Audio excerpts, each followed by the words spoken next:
சிறகடிக்க ஆசை சீரியலோட upcoming episode என்னென்னு பார்க்கலாம்.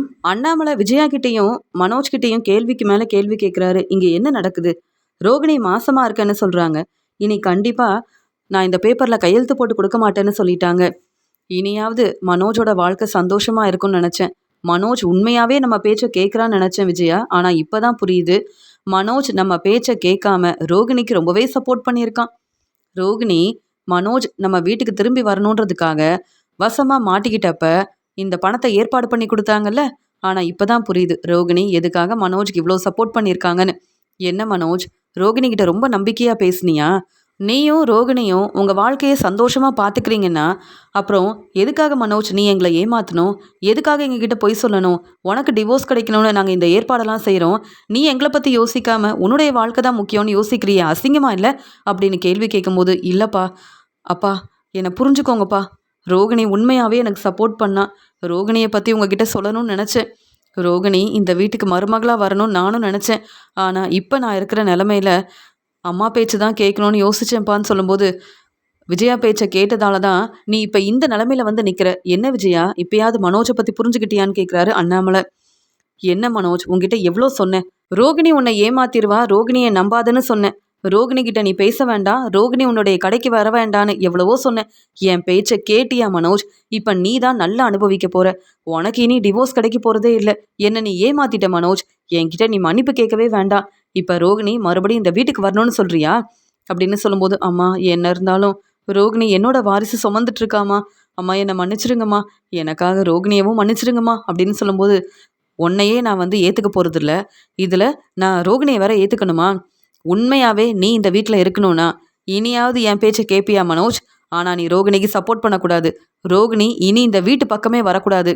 அது மட்டும் இல்லாமல் ரோகிணி மாசமாக இருக்கான்னு மறுபடியும் ரோகிணி கிட்ட பேசுறது, ரோகிணிக்கு சப்போர்ட் பண்ணுறது, ரோகிணியை எப்படியாவது இந்த வீட்டுக்கு கூப்பிட்டு வரலான்னு நினைக்கிறதுன்னு இப்படி ஏதாவது தேவையில்லாத வேலையை செஞ்சுட்டு இருந்தேன்னா அதுக்கப்புறம் என்றைக்குமே நான் உங்ககிட்ட பேசவே மாட்டேன் அப்படின்னு சொல்லும்போது, இல்லைம்மா நீங்கள் என்ன சொன்னாலும் நான் கேட்பேன், உங்கள் பேச்சை மட்டும்தாம்மா கேட்பேன். இப்போ நான் என்னம்மா செய்யணும்? நீங்கள் எனக்கு உதவி செய்யுங்கம்மா அப்படின்னு சொல்லும்போது, அப்போ நீ அமைதியாரு. இனி உனக்கு டிவோர்ஸ் கிடைக்கும்னு எனக்கு நம்பிக்கை இல்லை. அதனால் உடனே நான் கல்யாண ஏற்பாடு செய்கிறேன். இப்போவே நான் வந்து என் ஃப்ரெண்டு பார்வதி வீட்டுக்கு போயிட்டு உன்னை பற்றி நான் பேசுகிறேன். உனக்கு ஒரு நல்ல வரன் கிடைக்கும். சீக்கிரமாக கல்யாண ஏற்பாடை நான் செய்ய தான் போகிறேன்.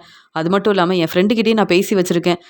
உனக்கு வந்து பெரிய பணக்கார வீட்டு பொண்ணை கல்யாணம் பண்ணி வைக்கணும்னு நினைக்கிறேன் அப்படின்னு சொல்லும்போது, என்னது மறுபடியும் கல்யாணம் பண்ணி வைக்கணும்னு நினைக்கிறீங்களா? அம்மா வேண்டாமா அப்படின்னு சொல்கிறாரு மனோஜ்.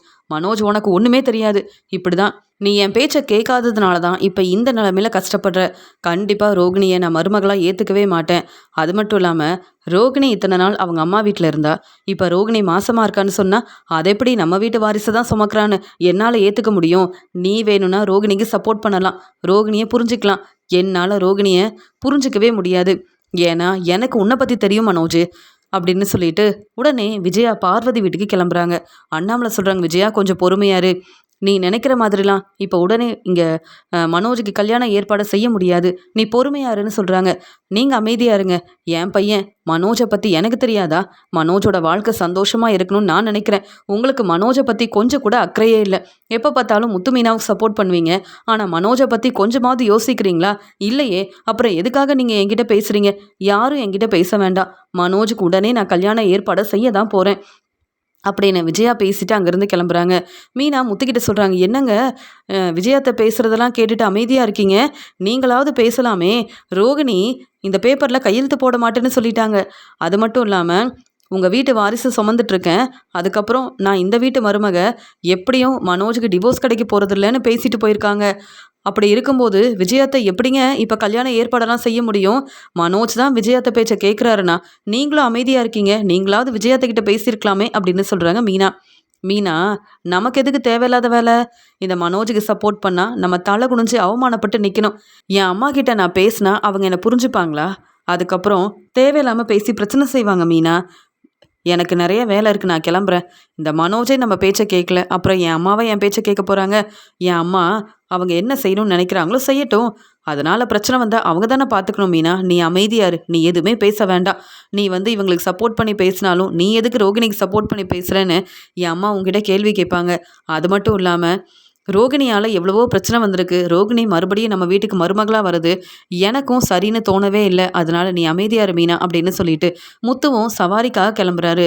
உடனே ஸ்ருதி சொல்றாங்க, என்ன இருந்தாலும் ரோகிணி மறுபடியும் நம்ம வீட்டுக்கு வந்தா, மனோஜோட வாழ்க்கை சந்தோஷமா இருக்கும். ஏன்னா மனோஜ் வந்து ரோகிணிய கல்யாணம் பண்ணிட்டு இந்த வீட்டுக்கு வரும்போது, மனோஜ் எந்த வேலையும் செய்யாம வீட்ல தான் இருந்தாரு. சரியா வேலைக்கு போகாம நம்ம வீட்ல உள்ள எல்லாரையும் ஏமாத்துனாரு. அப்பவும் ரோகிணி மனோஜுக்கு தான் சப்போர்ட் பண்ணாங்க.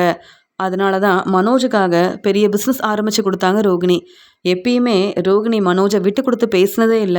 மனோஜுக்கு அவ்ளோ சப்போர்ட் பண்ணியிருக்காங்க ரோகிணி.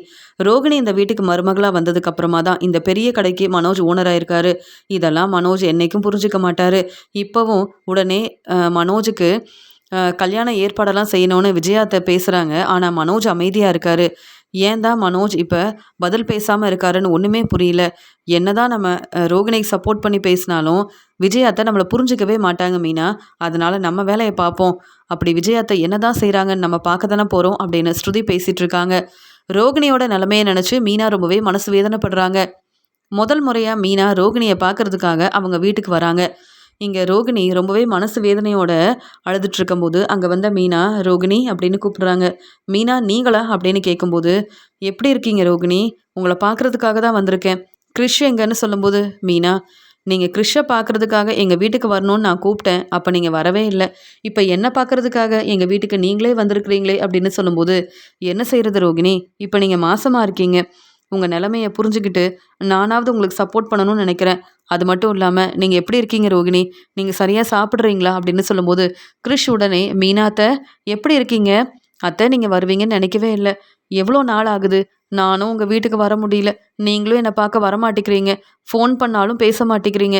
என் அம்மா மேல தானே நீங்க எல்லாரும் கோவமா இருக்கீங்க. அப்புறம் ஏன் என்கிட்ட பேச மாட்டேங்கிறீங்க? மீனா அத்த, நீங்க மட்டும் தான் வந்தீங்களா? முத்துமாமா வரலையான்னு?" கேட்கும்போது, "நான் மட்டும் தான் வந்திருக்கேன் கிரிஷ். நான் எப்பயுமே உன்னை பார்க்க வரணும்னு நினைப்பேன். எனக்கு நெறைய வேலை இருந்தது. அதனால தான் வர முடியல. நீ சொல்றதெல்லாம் சரிதான். நாங்க எல்லாரும் ரோகிணி மேல தான் ரொம்ப கோவமா இருக்கோம். ஆனா நீ எப்பயுமே சந்தோஷமா இருக்கணும்னு தான் நான் நெனைப்பேன்." அப்படின்னு கிருஷ்கிட்ட சந்தோஷமா பேசிட்டு இருக்காங்க. "எப்படி இருக்காங்க மீனா வீட்ல எல்லாரும்னு?" கேட்கும்போது, "அதான் விஜயாத்த உங்க மேல ரொம்ப கோவமா இருக்காங்களே. மனோஜும் இப்ப விஜயாத்த பேச்சு தான் கேட்பேன்னு சொல்லியிருக்காருன்னு." சொல்லும்போது, "ஆனா நானும் பொறுமையா இருக்க மாட்டேன் மீனா. இத்தன நாள் வந்து பொறுமையா இருந்தேன். விஜயாத்த பேச்ச கேட்டுட்டு அமைதியா இருந்தேன். அது மட்டும் இல்லாம இனி மனோஜ் என்ன புரிஞ்சுக்கலனாலும், ஏத்துக்கலனாலும் கண்டிப்பா உங்க வீட்டுக்கு நான் மருமகளா வருவேன். மனோஜோட வாரிச நான் சுமந்துட்டு இருக்கேன். இப்ப கூட மனோஜ் எனக்கு சப்போர்ட் பண்ணி பேசாம இருந்தா எப்படி மீனா?" அப்படின்னு சொல்லும்போது, "நான் என்னங்க செய்ய முடியும்? நீங்களும் மனோஜும் உண்மையாவே விரும்பி கல்யாணம் பண்ணிக்கிட்டீங்க.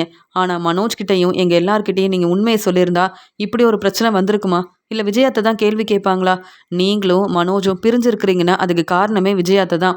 நீங்க தான் எங்க வீட்டுக்கு மருமகளா வரணும்னு உங்கள எங்க வீட்டுக்கு மருமகளா கூப்பிட்டு வந்ததும் விஜயாத்த தான். இப்ப மறுபடியும் மனோஜுக்கு கல்யாண ஏற்பாடு செய்யணும்னு ஒவ்வொரு ஏற்பாடையும் பார்த்து பார்த்து செய்றதுக்காக அவங்க ஃப்ரெண்டு கிட்ட பேச போயிருக்காங்க விஜயாத்த. பார்த்தீங்களா? நீங்க மறுபடியும் அந்த வீட்டுக்கு மருமகளா வரக்கூடாதுன்னு தான் விஜயாத்த இப்படிலாம் செய்றாங்க." அப்படின்னு சொல்லும்போது, "அப்படியா? ஆனா மனோஜ் எதுவுமே பேசாம அமைதியா இருக்காரா?" அப்படின்னு கேட்கும்போது, "மனோஜ பத்தி தான் உங்களுக்கு தெரியுமே. கண்டிப்பா மனோஜ் விஜய் அத்தைய எதிர்த்து பேசவே மாட்டாரு. நீங்க பொறுமையா இருங்க." அப்படின்னு சொல்லும்போது, கண்டிப்பா மனோஜ்க்கு டிவோர்ஸ் கிடைக்கிறதுக்கு முன்னாடி விஜய் அத்தை வந்து மனோஜுக்கு ஒரு நல்ல வாழ்க்கைய அமைச்சு குடுக்கணும் அப்படின்னு கல்யாண ஏற்பாடெல்லாம் செஞ்சாங்கன்னா, மனோஜுக்கும் விஜயாவுக்கும் சரியான பதில் குடுக்கறதுக்காக நான் வருவேன் அப்படின்னு சொல்றாங்க ரோகிணி. "நீங்க பொறுமையா இருங்க ரோகிணி. விஜய் அத்தை என்ன செய்றாங்கன்னே தெரியல. அவங்க எங்க பேச்ச கேட்க மாட்டேங்கிறாங்க." அப்படின்னு சொல்லிட்டு, "சரி ரோகிணி, நீங்க நிம்மதியா ரெஸ்ட் எடுங்க. இப்ப நீங்க எங்கேயும் வேலைக்கு போக வேண்டாம்ன்னு." சொல்லும்போது, "என் பையன் கிறிஷுக்காக வேலைக்கு போகணும், சம்பாதிக்கணும்னு நெனச்சேன். ஆனா இப்ப நான் மாசமா இருக்கேன். என்னால சரியா வேலைக்கு கூட போக முடியாம நான் கஷ்டப்படுறேன். இப்பவாவது மனோஜ் என்ன புரிஞ்சுப்பாரு, என்ன வந்து பாப்பாரு, என்கிட்ட பேசுவாருன்னு நெனச்சேன். ஆனா இப்ப வரைக்கும் மனோஜ் என்ன பார்க்க வரவே இல்ல. ஆனா நீங்களாவது என்ன புரிஞ்சுகிட்டு என்ன பார்க்கறதுக்காக வந்திருக்கிறீங்களே, அதுவே போதும் மீனா." அப்படின்னு ரோகிணி ரொம்பவே அழ ஆரம்பிக்கிறாங்க. மீனா ரோகிணி கிட்ட ஆறுதலா பேசிட்டு அங்கருந்து கிளம்பி வராங்க. அந்த சமயம் மீனா யோசிக்கிறாங்க, ரோகிணிய பத்தி ஏன் மனோஜ் புரிஞ்சுக்கவே மாட்டிக்கிறாரு? என்ன இருந்தாலும் ரோகிணி பொய் சொல்லியிருக்காங்க. நம்ம வீட்ல உள்ள எல்லாரையும் ஏமாத்தியிருக்காங்கன்னு நம்ம எல்லாருக்கும் தெரியும். ஆனா ரோகிணி இப்ப எந்த பொய்யும் சொல்லல. மறுபடியும் வந்து நம்ம வீட்டுக்கு மருமகளா வரணும். பொறுப்பான மருமகளா குடும்பத்த பார்த்துக்கணும்னு நெனைக்கிறாங்க. இனியாவது ரோகிணிக்கு ஒரு வாய்ப்பு குடுக்கலாமே! ஆனா மனோஜ் எப்ப பார்த்தாலும் விஜயாத்த பேச்ச கேட்டுட்டு அமைதியா இருக்காரு. விஜயாத்த மட்டும் மனோஜுக்கு கல்யாண ஏற்பாடெல்லாம் செய்யட்டும். கண்டிப்பா நான் அமைதியா இருக்க மாட்டேன். இங்க ரோகிணிக்காக நான் சப்போர்ட் பண்ணுவேன். என்னதான் ரோகிணியால எனக்கு பிரச்சனை வந்தாலும், எனக்கு வேற வழியே தெரியல. என்னால தான் இந்த வீட்டுக்கு ஒரு வாரிச கொடுக்கணும் அப்படின்னு நெனச்சாலும், எனக்கு அப்படி ஒரு வாய்ப்பும் கிடைக்கல. அப்படிலாம் நடக்குன்ற நம்பிக்கை எனக்கு இல்ல. ஆனா ரோகிணி இப்ப நம்ம வீட்டு வாரிசு சுமந்துட்டு இருக்காங்க. இத கேட்டு அண்ணாமலை மாமா ரொம்ப சந்தோஷப்பட்டாரு. அப்படி இருக்கும்போது, ரோகிணிக்கு நம்ம சப்போர்ட் பண்றதுல எந்த தப்பும் இல்லையே அப்படின்னு மீனா யோசிக்கிறாங்க. விஜயா பார்வதி வீட்டுக்கு வந்த உடனே, "பார்வதி" அப்படின்னு பேசுறாங்க. "என்னாச்சு? ரோகிணி அந்த பேப்பர்ல கையெழுத்து போட்டு குடுத்துட்டாளா? இனி சீக்கிரமாவே இங்க மனோஜுக்கு டிவோர்ஸ் கிடைச்சிரும்ல?" அப்படின்னு விஜயா கிட்ட வந்து பார்வதி பேசுறாங்க. உடனே விஜயா சொல்றாங்க, "என்ன பார்வதி? என்ன நடந்துச்சுன்னே தெரியாம நீ இப்படி பேசிட்டு இருக்க?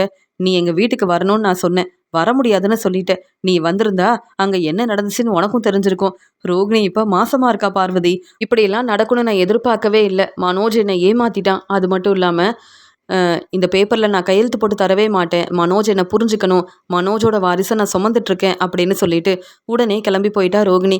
இதுக்கு மேல என்ன செய்யன்னு யோசிச்சேன். ஆனா இனியும் பொறுமையா இருந்தா அப்புறம் ரோகிணி இந்த வீட்ல நான் மருமகளா இருப்பேன்னு என் வீட்ல வந்து நிப்பா. எனக்கு இதெல்லாம் பிடிக்காது. மனோஜுக்கு சீக்கிரமாவே கல்யாணம் ஏற்பாடு செய்யணும்னு தான் உன்னை பார்க்கறதுக்காக வந்தேன். ஆமா, உன்னுடைய ஃப்ரெண்டு கிட்ட மனோஜை பத்தி சொன்னேன்ல. அவங்க என்ன சொன்னாங்க? அவங்கள நான் உடனே பார்க்கணுமே, பேசணுமே. உடனே அவங்க பொண்ணுக்கு மனோஜை கல்யாணம் பண்ணி குடுக்குறீங்களான்னு நான் கண்டிப்பா கேட்கணும். இந்த வாரம் நல்லபடியா அமைஞ்சா, நான் கல்யாண ஏற்பாட உடனே ஆரம்பிக்க போறேன்னு சொல்லும்போது, "விஜயா கொஞ்சம் பொறுமையா இரு. என்ன பேசுற? உன்னுடைய மருமக ரோகிணி மாசமா இருக்கும்போது, நீ எப்படி மனோஜுக்கு கல்யாண ஏற்பாடுலாம் செய்ய முடியும்? அப்ப கண்டிப்பா மனோஜுக்கு டிவோர்ஸ் கிடைக்க வாய்ப்பே இல்ல. ஆனா நீ கல்யாண ஏற்பாடெல்லாம் செய்யணும்னு சொல்ற. உனக்கு நான் உதவி செஞ்சா, நானும் அப்புறம் வெளியில வர முடியாது. உன்னால எனக்கும் பிரச்சனை வரும். ரோகிணி மட்டும் போலீஸ் கிட்ட உதவி கேட்டாங்கன்னா, என் நிலைமை என்னாகிறது? உனக்கு என்னால உதவி செய்ய முடியாது. நீ தானே விஜயா சொன்ன. உன்னால தான் ரோகிணி என் வீட்டுக்கு மருமகளா வந்தா. உன்னால தான் என் வீட்ல இவ்வளோ பிரச்சனை வருதுன்னு. ரோகிணி உன் வீட்டுக்கு மருமகளா வந்ததுக்கு காரணமே நான் தான்னு என்கிட்ட கேள்வி கேட்ட. இப்ப என் ஃப்ரெண்டோட பொண்ணு வந்து உன்னுடைய வீட்டுக்கு மருமகளா வரணும்னு உனக்காக நான் பேசினேன்னா, ரோகிணியால உனக்கு மட்டும் பிரச்சனை வராது. எனக்கும் தான் பிரச்சனை வரும். அதெல்லாம் நீயே பார்த்துக்கோ. மனோஜுக்கு கல்யாணம் ஏற்பாடு செய்றியா? நீயே பார்த்துக்கோ. உனக்காக நான் சப்போர்ட் பண்ண முடியாது. என் ஃப்ரெண்டு கிட்ட பேசவும் முடியாது. ஏன்னா, மனோஜ பத்தி எனக்கு தெரியும். மனோஜ் இப்ப ரோகிணிய ஏத்துக்க போறாரு. அது மட்டும் இல்லாம, நீ கல்யாண ஏற்பாடெல்லாம் செஞ்சா, மனோஜ் சரின்னு சொல்லுவானான்னு கேட்கும்போது, "ஆமா பார்வதி. அம்மா நீங்க என்ன செஞ்சாலும் சரியா தான் இருக்கும். நான் இனி உங்க பேச்ச தான் கேட்பேன்னு" மனோஜ் ரொம்ப தெளிவா என்கிட்ட பேசிட்டான். அதனால தான் உடனே கல்யாண ஏற்பாடு செய்யணும்னு நெனைக்கிறேன். இனி ரோகிணி என் வீட்டுக்கு வந்தா, அதுக்கப்புறம் என்னால இதெல்லாம் பார்த்துட்டு பொறுமையா இருக்க முடியாது. ஏற்கனவே ரோகிணியால நானும், என் வீட்ல உள்ள எல்லாரும் தலை குனிஞ்சு அவமானப்பட்டு நின்றுருக்கோம். இதுக்கு மேல என்னால பொறுமையா இருக்க முடியாது. அதனால தான் உன்கிட்ட உதவி கேட்டு வந்தேன். நீயும் இப்படி பேசினா எப்படி பார்வதி? நீ என்னுடைய ஃப்ரெண்டு தானே. மனோஜோட வாழ்க்கை நல்லா இருக்கணும்னு நீயும் தானே யோசிக்கிற. அப்ப எங்களுக்கு சப்போர்ட் பண்ண மாட்டியா? அப்படின்னு சொல்லும்போது, நான் வேணும்னா என் ஃப்ரெண்ட வர சொல்றேன். நீயே பேசிக்கோ. ஆனா எனக்கும் இந்த பிரச்சனைக்கும் எந்த சம்மந்தமும் இல்ல. ஏன்னா, கண்டிப்பா நீ மனோஜுக்கு கல்யாண ஏற்பாடெல்லாம் செய்யணும்னு நெனைக்கிற. ரோகிணி மாசமா இருக்கிறதுனால, அங்க போலீஸ கூப்ட்டு வந்தா, அதுக்கப்புறம் நீயும், மனோஜும் வசமா மாட்டிக்கணும். இதனால எனக்கு தான் பிரச்சனை வரும். நான் என் ஃப்ரெண்டுக்கு ஃபோன் பண்றேன். நீ பேசிக்கோ. அவ்வளவுதான் அப்படின்னு சொல்லிட்டு பார்வதி தன்னுடைய ஃப்ரெண்டுக்கு ஃபோன் பண்றாங்க. தன்னுடைய வீட்டுக்கு அவங்கள வர சொல்றாங்க. விஜயா ரொம்ப நேரமா பார்த்துக்கிட்டே இருக்காங்க. எப்ப பார்வதியோட ஃப்ரெண்டு வருவாங்க, நம்ம பேசலாம். மனோஜுக்கு ஒரு நல்ல வாழ்க்கை கிடைக்கணும். பார்வதியோட ஃப்ரெண்டு ரொம்ப பெரிய பணக்காரங்க. அவங்க பொண்ணு மட்டும் நம்ம வீட்டுக்கு மருமகளா வந்தா, அப்புறம் மனோஜுக்கு பெரிய பணக்கார வீட்டு பொண்ண கல்யாணம் பண்ணி வச்சுட்டேன்னு நான் ரொம்ப சந்தோஷப்படுவேன். ரொம்ப நிம்மதியா இருப்பேன். இந்த ரோகிணி கிட்ட வசதியும் இல்ல, சரியான வேலையும் இல்ல. எங்கேயும் வேலைக்கு போறதில்ல, சம்பாதிக்கிறதில்ல. எப்படி தான் தன்னுடைய குடும்பத்த பார்த்துக்கிறான்னு தெரியல. இப்ப என் வீட்டுக்கு மருமக வசதியான வாழ்க்கை கிடைக்கணும்னு நினைக்கிறாளா? அதெல்லாம் நடக்குமா? நடக்க விட்டுருவேனா? அப்படின்னு விஜயா ரொம்பவே கோவமா இருக்காங்க. கொஞ்ச நேரம் கழிச்சு பார்வதி வீட்டுக்கு அவங்க ஃப்ரெண்டு வராங்க. "பார்வதி, விஜயா கிட்ட பேசணும்னு சொன்னியே" அப்படின்னு சொல்லும்போது, "ஆமா, விஜயா கிட்ட நீயே பேசிக்கோ. எனக்கு நெறைய வேலை இருக்குன்னு" சொல்லிட்டு பார்வதி அங்கருந்து கிளம்புறாங்க. "நீங்க வாங்க, நான் பேசுறேன்னு" சொல்லிட்டு, "என் பையன் அ இங்க மனோஜ பத்தி உங்களுக்கு தெரியும்ல?" அப்படின்னு சொல்லும்போது, "ஆமா, பார்வதி சொன்னா. எனக்கும் இந்த வரன் நல்லபடியா அமையணும்னு தான் நெனச்சேன். உங்கள பார்த்து பேசணும்னு நெனச்சேன். நீங்களே என்ன வர சொல்லிட்டீங்க. என் பொண்ணு பெரிய வேலை பார்த்துட்ருக்கா. அது மட்டும் இல்லாம, எங்களுக்கு நெறைய வசதி இருக்கு. நாங்களே மனோஜுக்கும், என் பொண்ணுக்கும் புதுசா பிசினஸ் ஆரம்பிச்சு குடுக்கக்கூடிய எல்லா வசதியும் எங்ககிட்ட இருக்கு. நாங்க பார்த்துக்குறோம்னு" சொல்லும்போது, "அப்படியா? நீங்க உண்மையாவே பெரிய பணக்கார வீட்ல உள்ளவங்க தானா? உங்க வீட வந்து நான் பார்க்கலாமா?" அப்படின்னு கேட்கும்போது, "ஏன் எங்க மேல உங்களுக்கு நம்பிக்கையே இல்லையான்னு?" சொல்லும்போது, "அத ஏன் கேட்குறீங்க?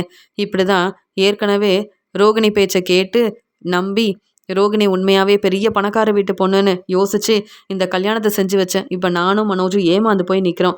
அதனால தான் மனோஜுக்கு சீக்கிரமாக டிவோர்ஸ் கிடைக்க போகுது.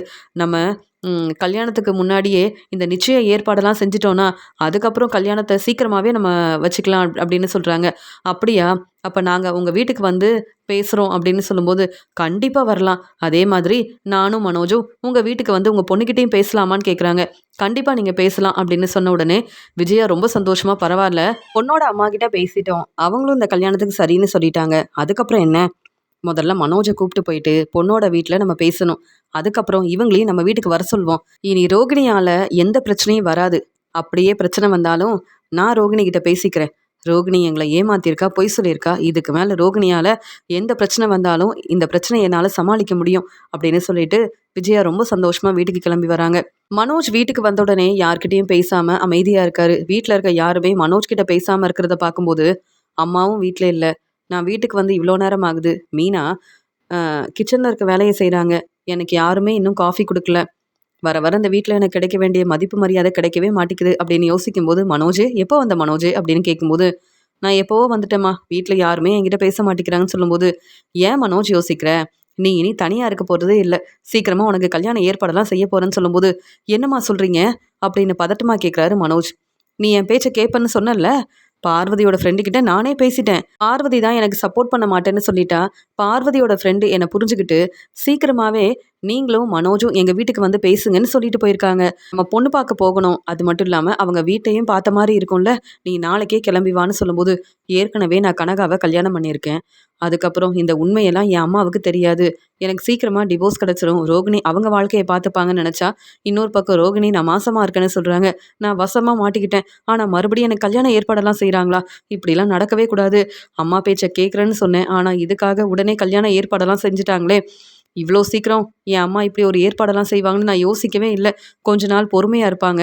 எப்படியாவது என் அம்மா கிட்ட பேசி புரிய வைக்கலாம்னு நினச்சா இப்படிலாம் செய்கிறாங்களே. என்ன சொல்கிறது, எப்படி இந்த உண்மையை சொல்கிறதுன்னு மனோஜ் வந்து யோசிக்கிறாரு. மனோஜ் மேலே மீனா ரொம்ப கோவமாக இருக்காங்க. அதனால விஜயா வந்த உடனே விஜயாவுக்கு காஃபி கொடுக்குறாங்க. என்ன மீனா, மனோஜ் இங்கே தானே இருக்கான், எனக்கு மட்டும் காஃபி எடுத்துகிட்டு வந்திருக்க. மனோஜ் வீட்டுக்கு வந்து ரொம்ப நேரம் ஆகுதுன்னு சொன்னால் மனோஜுக்கு நீ காஃபி கொடுக்கலையான்னு கேட்குறாங்க. அத்தை, நானும் பூக்கடையில் இருக்க வேலையை முடிச்சுட்டு வந்திருக்கேன். இப்போ நீங்கள் என் மாமியார், உங்களுக்கு செய்ய வேண்டிய வேலையை நான் செய்யலாம்.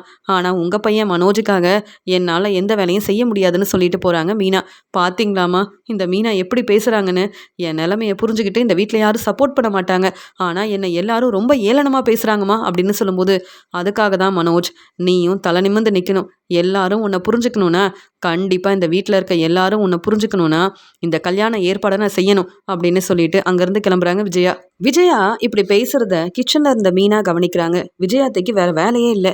இதே மாதிரி தான் மனோஜுக்கு சீக்கிரமாக கல்யாண ஏற்பாடெல்லாம் செய்யணும்னு இவங்க எவ்வளவோ வந்து முயற்சி செஞ்சாங்க. ஆனால் அந்த சமயம் ரோகிணி உண்மையை சொன்னதால மனோஜுக்கு இந்த கல்யாணம் நல்லபடியாக நடக்கவே இல்லை. இதெல்லாம் புரிஞ்சுக்காம விஜயா ஏன் மறுபடியும் இப்படி தேவையில்லாத வேலையை செய்கிறாங்க. ஆனால் இந்த முறை ரோகிணிக்கு நான் தான் சப்போர்ட் பண்ண போகிறேன். விஜயாத்தை இப்படிலாம் செய்யக்கூடாதுன்னு இவங்களுக்கு புரிய வைக்க போகிறேன். மனோஜ் வேணும்னா விஜயாத்தை பேச்சை கேட்கலாம், அமைதியாக இருக்கலாம். ஆனால் நான் எதுக்காக அமைதியாக இருக்கணும்? ரோகிணி மாசமாக இருக்காங்கன்னு தெரிஞ்சுக்கிட்டு ரோகிணிக்காக சப்போர்ட் பண்ணலைன்னா பரவாயில்ல, இப்போ கொஞ்சம் பொறுமையாக இருக்கலாமே. எதுக்காக விஜயாத்தை மனோஜுக்காக இந்த கல்யாண ஏற்பாடெல்லாம் செய்யணும்? வீட்டில் இருக்க யார் பேச்சையும் விஜயாத்தை கேட்கவே மாட்டேங்கிறாங்க. இவங்களுக்கு சரியான பதில் கொடுத்தாதான் விஜயாத்தை இனி அமைதியாக இருப்பாங்க. விஜயாத்தையால் நமக்கு எந்த பிரச்சனையும் வராது அப்படின்னு மீனா வந்து யோசிக்கிறாங்க. விஜயா ரொம்ப சந்தோஷமா மனோஜை கூப்பிட்டுட்டு அடுத்த நாள் கிளம்பும்போது அண்ணாமலை சொல்றாங்க, விஜயா எங்கே கிளம்புற அப்படின்னு சொல்லும்போது இல்லைங்க, எனக்கு நிறைய வேலை இருக்கு, நான் வந்து சொல்றேனே அப்படின்னு சொல்றாங்க. விஜயா, நீ என்ன செஞ்சாலும் என்கிட்ட சொல்லாம செய்யாத. ஏன்னா ஒன்னாலையும் மனோஜாலையும் நிறைய பிரச்சனை வருது. நீங்க என்ன செய்றீங்கன்னே தெரியாம உங்க மேல ரொம்ப நம்பிக்கை வச்சு நாங்க எல்லாரும் ஏமாந்து போய் நிக்கிறோம். இப்போ நீங்க எங்க கிளம்புற அப்படின்னு சொல்லும்போது இல்லைங்க, நான் தான் சொன்னல மனோஜுக்கு உடனே கல்யாண ஏற்பாடெல்லாம் செய்ய போறேன்னு. நான் வந்து பொண்ணோட அம்மா கிட்ட பேசிட்டேங்க. நானும் மனோஜும் பார்த்து பேசிட்டு வந்துட்டோன்னா அப்புறம் அவங்களும் நம்ம வீட்டுக்கு வருவாங்க. முதல்ல அவங்க வீடெல்லாம் போய் பார்த்துட்டு வரணும். அவங்க பெரிய பணக்கார வீட்டில் உள்ளவங்க தாங்க. இருந்தாலும் நாங்கள் போய் பார்த்து பேசிட்டு வந்துட்டோன்னா கல்யாண ஏற்பாடை செய்ய முடியலன்னு சொன்ன உடனே அண்ணாமலை ரொம்ப கோவமா, என்ன நினச்சிட்டு இருக்க? இங்கே மனோஜுக்கு இன்னும் டிவோர்ஸ் கிடைக்கல விஜயா. உன்னுடைய விருப்பத்துக்கு நீ என்ன வேணாலும் செய்யலான்னு நினைக்கிறியா? நீ மட்டும் தேவையில்லாத வேலையை செஞ்சுட்டு இருந்த. உன்னால் பிரச்சனை வந்தால் நான் பொறுமையாகவே இருக்க மாட்டேன். மனோஜ், விஜயா தான் இப்படி பேசுகிறானா, நீ அமைதியாக இருக்க அப்படின்னு சொல்லும்போது, இல்லப்பா நான் அம்மா பேச்ச தான் கேட்பேன் அப்படின்னு சொல்றாரு மனோஜ். உங்க 2 பேருக்கும் வேற வேலையே இல்ல அப்படின்னு அண்ணாமலை ரொம்ப கோவமா பேசிட்டு அங்கிருந்து கிளம்பும்போது, மனோஜ் நீ வா நம்ம கிளம்பலாம் அப்படின்னு மனோஜ கூப்பிட்டு விஜயா அங்கிருந்து கிளம்புறாங்க. பொண்ணு வீட்டுக்கு வந்த விஜயா வீடெல்லாம் பார்த்துட்டு, பாத்தியா மனோஜ் வீடு ரொம்ப பெருசா இருக்குது. அப்ப இவங்க உண்மையாவே ரொம்ப வசதியா தான் இருக்காங்க அப்படின்னு சொல்லிட்டு பொண்ணோட அம்மா கிட்டயும் அங்க பொண்ணுகிட்டயும் பேசும்போது, அம்மா இப்ப இந்த கல்யாணம் வேணுமாம்மா? அம்மா இந்த கல்யாண ஏற்பாடெல்லாம் செய்ய வேண்டாமா? அப்பா வேற சொல்லியிருக்காரு. வீட்ல யார்கிட்டயும் கேட்காம எதுக்கும்மா நீங்க இந்த ஏற்பாடெல்லாம் செய்றீங்க? அப்படின்னு மனோஜ் சொல்லும்போது, மனோஜ் உனக்கு எதுவுமே தெரியாது. இந்த ரோகிணிய நம்பி ஏமாந்து போய் நிக்கிற. இப்பவும் நான் பொறுமையா இருந்தா, அப்புறம் ரோகிணி நம்ம வீட்டுக்கு மருமகளா வந்துருவா. நீயும் ரோகிணி என் வாரிசு சுமந்துட்டு இருக்கான்னு ரோகிணிக்காக சப்போர்ட் பண்ணி பேச ஆரம்பிச்சிருவ. அப்படி நடந்தா நான் பொறுமையாவே இருக்க மாட்டேன். நீ என் பேச்ச கேட்பல்ல? அப்படின்னு சொல்றாங்க. விஜயா, ஆமாம்மா உங்க பேச்ச கண்டிப்பா கேட்பேன் அப்படின்னு சொன்ன உடனே, அப்ப நீ அமைதியா இரு. நானே பேசிக்கிறேன்னு சொல்லிட்டு, பொண்ணோட அம்மா கிட்ட ரொம்ப சந்தோஷமா விஜயா பேசுறாங்க. நீங்க நாளைக்கு எங்க வீட்டுக்கு வரலாம். சொந்தக்காரங்க எல்லாரும் எங்க வீட்ல தான் இருப்பாங்க. நம்ம கண்டிப்பா பேசி கல்யாணத்துக்காக எல்லா ஏற்பாடையும் செய்யலான்னு சொல்றாங்க. மனோஜ் உங்களுக்கு சீக்கிரமாவே டிவோர்ஸ் கிடைச்சிரும்லன்னு சொல்லும்போது, ஆமா டிவோர்ஸ் கிடைச்சிரும் அப்படின்னு சொல்லும்போது விஜயாவ பார்க்கும்போது, ஆமா மனோஜுக்கு நெறைய வேலை இருக்கு. மனோஜுக்கு சீக்கிரமா டிவோர்ஸ் கிடைச்சிரும். அதனால தான் கல்யாண ஏற்பாடெல்லாம் செஞ்சுட்டு இருக்கேன் அப்படின்னு சொல்லும்போது, விஜயா பேசிட்டு ரொம்ப சந்தோஷமா மனோஜ கூப்பிட்டு வராங்க. என்ன மனோஜ் எப்ப பார்த்தாலும் ரொம்ப பதட்டமா இருக்க? பொண்ணு வீட்ல உள்ளவங்க அப்புறம் நம்ம மேல வந்து சந்தேகப்படுவாங்க. நீ அமைதியா இரு நான் பார்த்துக்கிறேன். நீ கடையில நெறைய வேலை இருக்குன்னு சொன்னல்ல, நீ உன்னுடைய வேலைய பாரு. மறுபடியும் அந்த ரோகிணி கிட்ட பேசின அப்புறம் நான் பொறுமையாவே இருக்க மாட்டேன் அப்படின்னு சொல்லும்போது, சரிம்மா நான் பேச மாட்டேம்மா அப்படின்னு சொல்லிட்டு மனோஜ் கடைக்கு கிளம்புறாரு. வீட்டுக்கு வந்த விஜயா மீனா கிட்ட சொல்றாங்க, நாளைக்கு நீ என்னெல்லாம் சமைக்கணும்னு ஒவ்வொன்னா சொல்றேன். நீயும் அதெல்லாம் கவனமா செஞ்சு வைக்கணும். புரியுதா? இங்க முத்துவுக்கு பிடிச்ச சாப்பாடெல்லாம் செய்றது, உனக்கு என்ன பிடிக்குமோ அந்த சாப்பாடெல்லாம் செய்றதுன்னு, நாளைக்கு உன்னுடைய விருப்பத்துக்கு நீ சமைக்கக்கூடாது. ஏன்னா, பொண்ணு வீட்ல உள்ளவங்க நம்ம வீட்டுக்கு வராங்க. மனோஜுக்கு நாளைக்கு நிச்சய ஏற்பாடெல்லாம் செய்ய போறோம். சீக்கிரமாவே மனோஜுக்கு கல்யாண ஏற்பாடெல்லாம் நடக்க போகுது. நான் சொன்ன மாதிரியே இந்த சாப்பாடெல்லாம் நீ செஞ்சு வைக்கணும். அதுக்கப்புறம் நீ உன்னுடைய பூக்கடைக்கு போகணும்னா போகலாம். அப்படின்னு சொல்லும்போது, அத்தை நானும் இந்த வீட்டு மருமக தான். மனோஜுக்கு கல்யாண ஏற்பாடெல்லாம் செய்யும்போது, நான் இங்க இல்லனாலும் பரவாயில்லன்னு யோசிக்கிறீங்க. ஆனா நீங்க சொல்ற வேலைய செய்யணுமான்னு கேட்குறாங்க மீனா. ஆமா, நீ இந்த வீட்ல இருக்க வேலைய பொறுப்பா பார்க்கறதுனால தான் நீயும் முத்துவும் இங்கேயே இருக்கலான்னு நானும் அமைதியா இருக்கேன். புரியுதா? அப்படின்னு சொல்றாங்க விஜயா. உடனே மீனாவுக்கு விஜயா மேல ரொம்ப கோவம் வருது. இருந்தாலும் அமைதியா இருக்காங்க. என்னென்ன சமைக்கணும்னு முதல்ல சொல்றீங்களா அத்தை? அப்படின்னு சொல்றாங்க. மீனா கிட்ட விஜயா வந்து ரொம்ப சந்தோஷமா, அ நாளைக்கு பொண்ணு வீட்லேருந்து எல்லாரும் வரதுனால என்னென்ன சமைக்கணும் அப்படின்றது சொல்லிட்டு இருக்காங்க. உடனே மீனா, சரி அத்தை நீங்க சொன்ன மாதிரி இந்த சாப்பாடெல்லாம் செஞ்சு வச்சுருவேன் அப்படின்னு சொல்லிட்டு கிச்சனுக்கு வராங்க. நாளைக்கு அப்போ உண்மையாவே பொண்ணு வீட்லேருந்து எல்லாரும் வராங்களா? இந்த நிச்சயம் எப்படி நல்லபடியா நடக்குதுன்னு நான் பார்க்க தானே போறேன். என்ன இருந்தாலும் ரோகிணி பொய் சொல்லியிருந்தாலும், மனோஜ் ரோகிணிய புரிஞ்சுகிட்டு அவங்க வாழ்க்கைய சந்தோஷமா பார்த்துக்கணும்னு நினைக்கும்போது, எதுக்கு விஜயாத்த இப்படி தேவையில்லாத வேலைய செய்யணும்? விஜயாத்தைக்கு வேற வேலையே இல்ல. இவங்க சொன்ன சாப்பாடெல்லாம் செய்ய தான் போறேன். ஆனா, விஜயாத்தைக்கு சரியான பதில் குடுக்கறதுக்காக, நானும் ஒரு வேலைய செய்ய தான் போறேன் அப்படின்னு மீனா யோசிக்கிறாங்க. வீட்டுக்கு வந்த எல்லார்கிட்டயும் விஜயா சொல்றாங்க, ரவி, முத்து எல்லாரையும் கூப்பிட்டு சொல்றாங்க, நாளைக்கு உங்களுக்கு நெறைய வேலை இருக்கும். வேணும்னா நீங்க வீட்ல இருங்க. இல்லன்னா உங்க வேலை தான் முக்கியம்னா கிளம்பலாம். ஆனா மனோஜுக்காக நான் கல்யாண ஏற்பாடெல்லாம் செய்றதுக்காக பொண்ணு வீட்ல பேசிட்டு வந்துட்டேன். நாளைக்கு பொண்ணு வீட்ல உள்ள எல்லாரும் நம்ம வீட்டுக்கு வரப்போறாங்கன்னு சொல்லும்போது, இங்க ஸ்ருதி சொல்றாங்க, "விஜயா அத்தை ஏன் இப்படிலாம் செய்றீங்க? ரோகிணி மாசமா இருக்காங்க. அவங்கள பத்தி நீங்க யோசிக்காம, இப்ப மனோஜோட வாழ்க்கைய பத்தி யோசிக்கிறீங்க. இந்த பிரச்சனைக்கு காரணமே மனோஜ் தானே. இன்னும் உங்க பையன் மனோஜுக்கு தான் சப்போர்ட் பண்ணுவீங்களா? இதெல்லாம் சரியில்ல.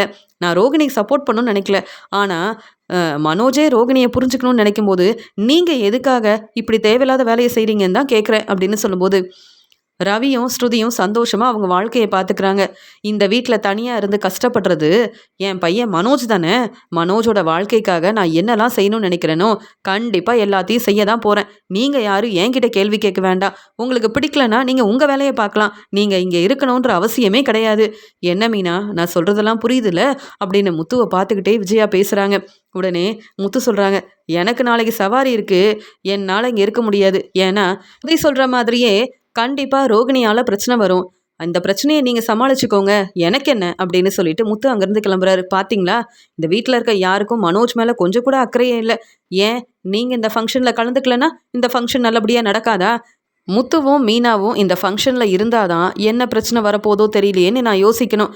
உங்களுக்கு வேலை இருந்தா நீங்க கிளம்புங்க.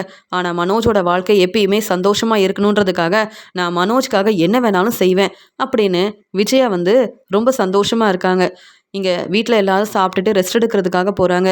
மனோஜ் மறுபடியும் வந்து விஜயா கிட்ட பேசுகிறாரு. அம்மா, நீங்கள் இந்த கல்யாண ஏற்பாடெல்லாம் செய்ய வேண்டாம், இப்போவே பொண்ணு வீட்டுக்கு ஃபோன் பண்ணுங்கம்மா, அவங்க யாரும் வர வேண்டாம்னு சொல்லுங்கம்மா அப்படின்னு சொல்லும்போது, என்ன மனோஜ் நீ ஏன் ரொம்ப பதட்டமாக இருக்கேன்னு சொல்லும்போது, நான் கனகாவை கல்யாணம் பண்ணிக்கிட்டேன்ற உண்மையை சொல்லிடலாமா, இல்லை ரோகிணி வேற என் வாரிசை சுமந்துட்டு இருக்கா, ரோகிணிக்காக நம்ம சப்போர்ட் பண்ணி பேசலாமா, என்ன செய்யறது அப்படின்னு ரொம்பவே குழப்பத்தில் இருக்காரு மனோஜ். அடுத்த நாள் விஜயா பொண்ணு வீட்டிலேருந்து சீக்கிரமாக வந்துருவாங்க. என்ன மீனா செஞ்சுட்டு இருக்க, நான் சொன்ன மாதிரி சாப்பாடெல்லாம் செஞ்சுட்டியா அப்படின்னு கேட்குறாங்க.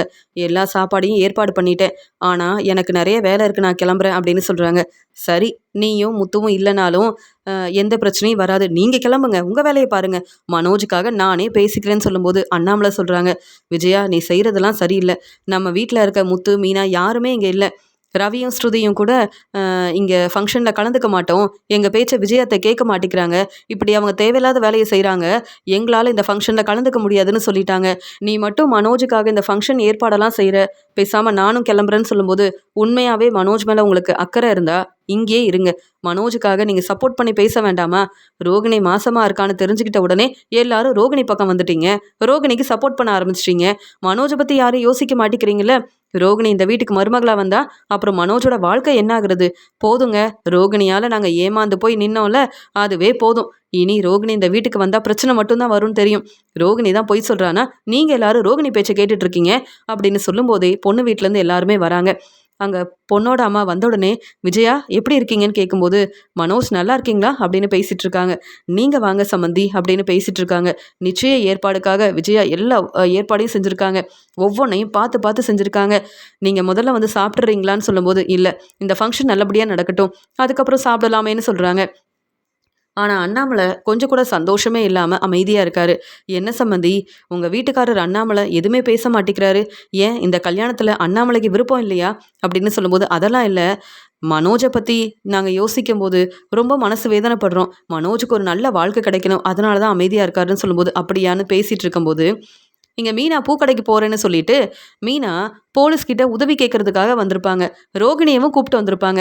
அங்கே போலீஸ்கிட்ட உண்மையை சொல்கிறாங்க மீனா, ரோகிணி மாசமாக இருக்காங்க, ஆனால் ரோகிணியோட வீட்டுக்காரர் இன்னும் மனோஜுக்கு டிவோர்ஸ் கிடைக்கவே இல்லை, ஆனால் விஜயா வேணும்னே மனோஜுக்கு கல்யாண ஏற்பாடெல்லாம் செய்கிறாங்க, ரோகிணியை பற்றி இங்கே மனோஜும் யோசிக்கிறதில்ல விஜயாவும் யோசிக்கிறதில்ல, நானும் அவங்க வீட்டு மருமக தான், ஆனால் எனக்கு தான் நிறைய பிரச்சனை செய்கிறாங்கன்னு நான் பொறுமையாக இருந்தேன், ஆனால் ரோகிணி எங்கள் வீட்டு மூத்த மருமக, அவங்க நிறைய பொய் சொல்லி எங்களை ஏமாத்திருக்காங்க, இருந்தாலும் ரோகிணி இப்போ மாசமாக இருக்கிறதுனால இப்போ ரோகிணியை விஜயா புரிஞ்சுக்க வேண்டாம், ஆனால் மனோஜ் புரிஞ்சுக்கணும்ல, இன்னும் டிவோர்ஸ் கிடைக்கிறதுக்கு முன்னாடி இப்படி கல்யாண ஏற்பாடெல்லாம் செய்கிறாங்களே அப்படின்னு எங்களுக்கு எங்கள் பக்கம் இருக்கிற உண்மையை புரிஞ்சுக்கிட்டு நீங்கள் உதவி செய்யணும்னு இங்கே ரோகிணிக்காக சப்போர்ட் பண்ணி பேசுகிறாங்க மீனா. ஏன்னா இந்த கல்யாணம் நல்லபடியாக நடக்கவும் கூடாது, அதே மாதிரி மனோஜ் ரோகிணியை புரிஞ்சுக்கணும், விஜயா இப்படி தேவையில்லாத வேலையெல்லாம் இனி செய்யவே கூடாதுன்றதுக்காக இங்கே போலீஸ்கிட்ட வந்து உதவி கேட்குறாங்க மீனா. உடனே நாங்கள் வந்து உங்களுக்காக பேசுகிறோம் அப்படின்னு சொல்லிட்டு அங்கே வந்து மீனா உதவி கேட்டதால் இங்கே விஜயா வந்து சந்தோஷமாக கல்யாண ஏற்பாடை பற்றி அங்கே பொண்ணு வீட்டில் பேசிகிட்டு இருக்கும்போது அங்கே ரோகிணி வந்து நிற்கிறாங்க. ரோகிணி வந்ததை பார்த்துட்டு விஜயா ரொம்ப கோவமாக ரோகிணியை பலார்னு வெளுத்து வாங்குறாங்க. நீ எதுக்கு இங்கே வந்த, நாங்கள் தான் உங்ககிட்ட பேசவே கூடாதுன்னு சொல்லிட்டோம்ல, நீ மட்டும் அந்த பேப்பரில் கையெழுத்து போட்டு கொடுத்துருந்தா என் பையன் மனோஜோட வாழ்க்கை எவ்வளோ சந்தோஷமாக இருந்திருக்கும், நீ எங்களை ஏமாத்துனதெல்லாம் போதாதா, இப்போ எதுக்கு வந்த அப்படின்னு கேட்கும்போது அங்கே மீனா வந்து நிற்கிறாங்க. என்ன மீனா, நீ என்ன செய்கிற, பூக்கடைக்கு போகிறேன்னு சொன்ன அப்படின்னு சொல்லும்போது, அத்தை நான் எதுக்கு வந்தேன்னு புரியலையா அப்படின்னு சொல்லிட்டு, சார் நீங்கள் வந்து பேசி புரிய வைங்க சார் அப்படின்னு சொல்லும்போது அங்கே வந்த போலீஸ் விஜயா கிட்ட சொல்கிறாங்க, என்ன விஜயா, மனோஜுக்கு கல்யாண ஏற்பாடெல்லாம் செய்கிறீங்களா, மனோஜுக்கு டிவோர்ஸ் கிடச்சிருச்சா அப்படின்னு வந்த உடனே கேள்வி கேட்குறாங்க. பதட்டமாக நிற்கிறாங்க விஜயா. அப்போ மீனா வேணும்னே இந்த ஃபங்க்ஷனில் கலந்துக்க மாட்டேன்னு சொல்லிட்டு ரோகிணியை கூப்பிட்டு போயிட்டு போலீஸ்கிட்ட உதவி கேட்டிருக்கா. வசமாக மாட்டிக்கிட்டேனே அப்படின்னு மனோஜை பார்க்குறாங்க. அம்மா இதுக்கு தானம்மா சொன்னேன் அமைதியாக இருங்கன்னு, என் பேச்சை நீங்கள் கேட்கவே இல்லை, இப்போ பாருங்கம்மா மீனாவும் ரோகிணியும் இப்படி ஒரு வேலை செய்வாங்கன்னு நான் யோசிக்கவே இல்லை, அப்போவே நான் சந்தேகப்பட்டேன், மீனா ரொம்ப அமைதியாக இருக்கும்போதே நினச்சேன் இவங்க இப்படிலாம் செய்வாங்கன்னு, பார்த்தீங்களா நீங்கள் இப்படி இந்த ஏற்பாடெல்லாம் செஞ்சீங்க, இப்போ நானும் வசமாக மாட்டிக்கிட்டேன், இந்த கல்யாணமே வேண்டான்னு சொன்னால் என் பேச்சை கேட்டிங்களாமா அப்படின்னு சொல்லும்போது பொண்ணு வீட்டிலேருந்து வந்தவங்க என்ன சார் என்னாச்சு அப்படின்னு கேட்கும்போது, இன்னும் மனோஜுக்கு டிவோர்ஸ் கிடைக்கவே இல்லை, ரோகிணி மாசமாக இருக்காங்க, அது மட்டும் இல்லாமல் மனோஜுக்கு டிவோர்ஸ் கிடைக்க வாய்ப்பே இல்லை. அப்படி இருக்கும்போது எந்த நம்பிக்கையில் நீங்கள் இந்த நிச்சய ஏற்பாடெல்லாம் செய்கிறீங்கன்னு கேள்வி கேட்ட உடனே பொண்ணு வீட்டில் உள்ளவங்களுக்கு அப்போ தான் உண்மை என்னென்னு புரியுது. மனோஜும் விஜயாவும் பொய் சொல்லியிருக்காங்கன்னு. உடனே பொண்ணோட அம்மா விஜயாவை வெளுத்து வாங்குறாங்க. என்ன விஜயா, உங்களுக்கு வேற வேலையே இல்லையா?